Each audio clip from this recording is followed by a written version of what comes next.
Halo, kita jumpa lagi di channel YouTube Welina Sembayang Official.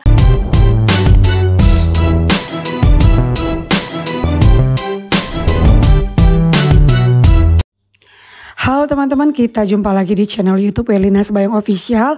Kita kembali melanjutkan pembahasan soal-soal bagi teman-teman yang mau persiapan UKOM, uji kompetensi bidan, dan juga teman-teman yang mau mempersiapkan diri dalam mengikuti P3K Kebidanan di tahun 2024 ini.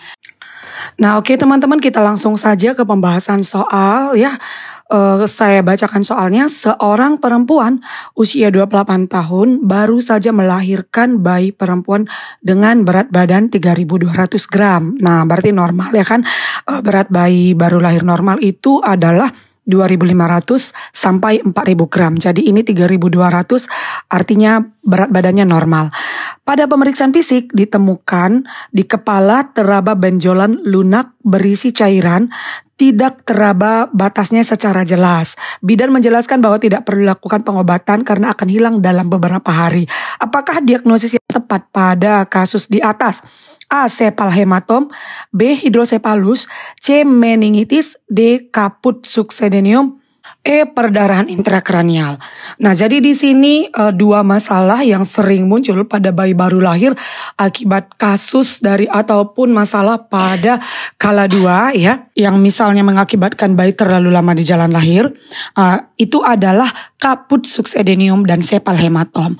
Nah, jadi apa perbedaan antara kaput dan sepal hematom ini? Kalau dia kaput succedaneum itu dia adalah berisi cairan ya, dan dia lebih lunak bila dibandingkan dengan sepal hematom. Ya, karena kalau kaput ini kan dia hanya cairan dan dia itu batasnya itu tidak jelas ya. Kalau sepal hematom dia itu lebih jelas batasnya. Dan kalau sepal hematom dia tidak akan menyeberangi sutura karena batasnya lebih tegas, batasnya lebih jelas dan dia lebih padat ya. Kalau kaput dia bentuknya lebih lunak, batasnya tidak jelas dan letaknya itu kadang-kadang bisa melewati sutura. Nah, itu adalah perbedaan antara kaput succedaneum dan sepal hematom. Nah, jadi di sini karena dikatakan bahwa benjolannya teraba lunak ya dan dia berisi cairan. Nah, dan batasnya tidak jelas, tidak teraba batas yang jelas. Nah, maka ini jawabannya adalah kaput succedaneum. Jawabannya adalah D.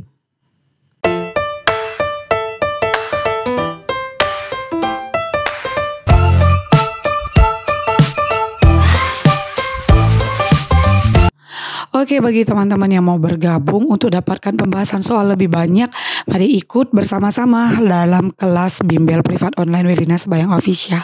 Nah, bagi teman-teman yang mau ikut bergabung, bisa langsung saja menghubungi nomor WA 0812 1249 5294. Kita akan ada kelas bimbel privat online, pembahasan soal lewat grup WA, Zoom, dan juga tryout secara mandiri. Oke, soal nomor 2. Seorang perempuan berusia 30 tahun, partus 3, abortus 0, 6 hari postpartum, datang ke praktek mandiri bidan untuk melakukan kontrol nifas, ya, kunjungan nifas. Hasil pemeriksaan tekanan darahnya 110/80, nadi 80 kali per menit, suhu 36,7 derajat Celcius, pernapasannya 20 kali per menit.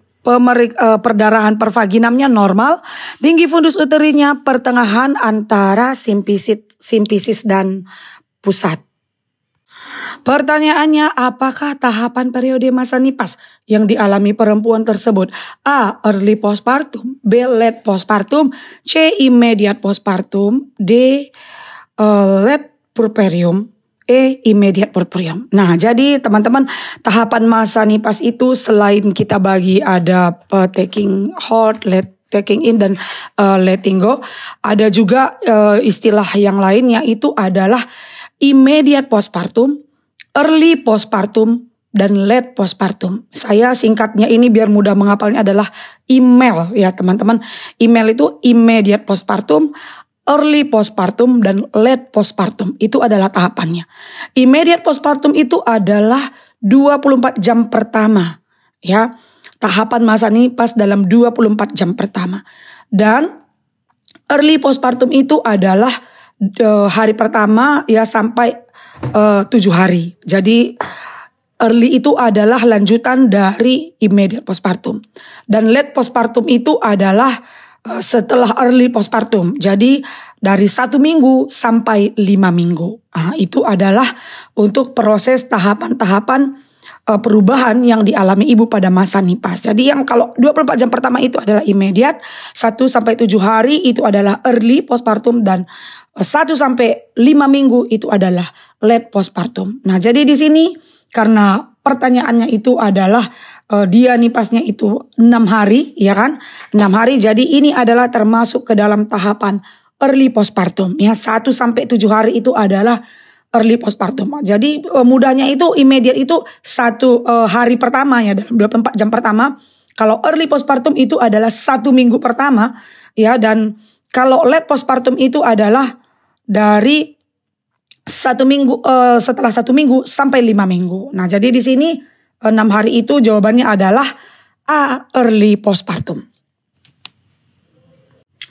Oke, soal nomor 3. Seorang bayi laki-laki lahir spontan 2 jam yang lalu di rumah sakit.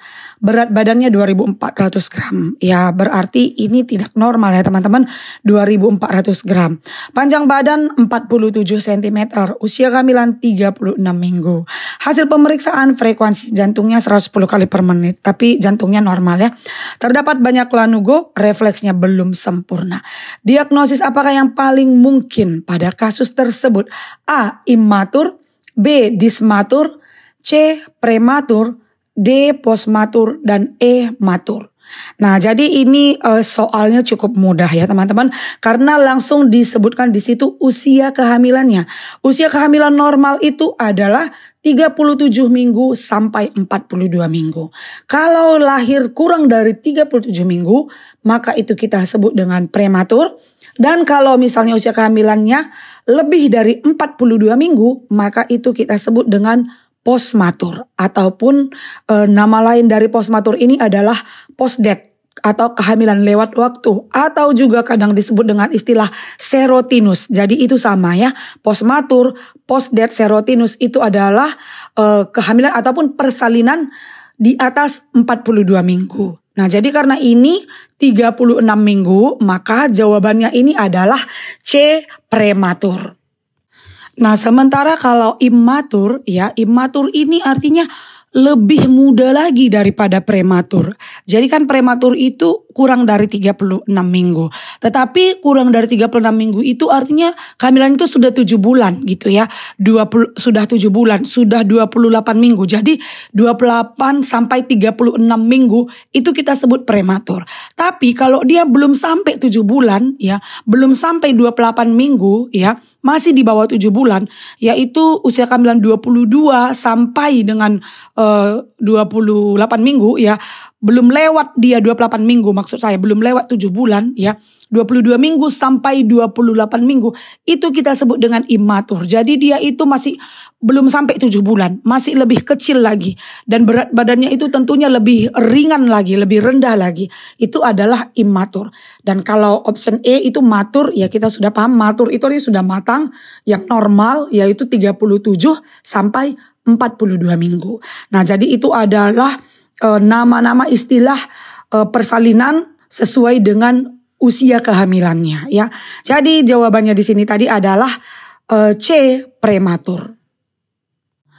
Oke, bagi teman-teman yang mau bergabung untuk dapatkan pembahasan soal lebih banyak, mari ikut bersama-sama dalam kelas bimbel privat online Welina Sembayang Official. Nah, bagi teman-teman yang mau ikut bergabung, bisa langsung saja menghubungi nomor WA 0812 1249 5294. Kita akan ada kelas bimbel privat online, pembahasan soal lewat grup WA, Zoom, dan juga tryout secara mandiri. Oke, soal nomor 4, seorang bayi perempuan lahir 2 jam yang lalu di praktek mandiri Bidan. Hasil anamnesisnya bayinya menyusu kuat ya, berarti dia sudah IMD dan sudah keluar ASI-nya ya, bayinya juga menyusu dengan kuat.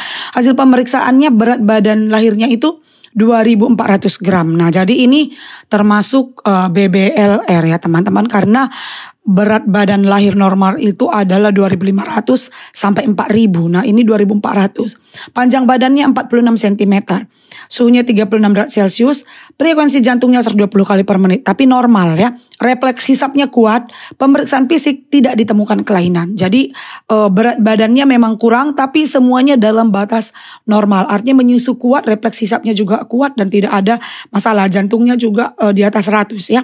Nah, azan apakah yang harus diberikan kepada bayi dalam kasus tersebut, karena ini di praktek mandiri bidan dan tidak ada masalah ya teman-teman, walaupun berat badannya kurang ya. Maka kita lihat pilihan optionnya: A. Lakukan perawatan metode kanguru, B. Letakkan di bawah lampu, C. Berikan infus dextrose, D. Berikan antibiotik, E. Rujuk segera. Nah jadi kasus seperti ini teman-teman kita bisa lakukan perawatan metode kanguru. Jadi jawabannya itu adalah A, karena tidak ada masalah ya, tidak perlu kita letakkan di bawah lampu ataupun di dalam inkubator karena semuanya normal, tidak ada hipotermi dan juga jantungnya juga bagus, refleks hisapnya juga kuat. Jadi cukup dengan metode kanguru, dia skin to skin dengan ibu dan kita bisa tetap mengalirkan kehangatan sehingga mencegah hipotermi pada bayi tersebut. Nah, jadi jawaban yang paling tepat di sini adalah A, lakukan perawatan metode kanguru.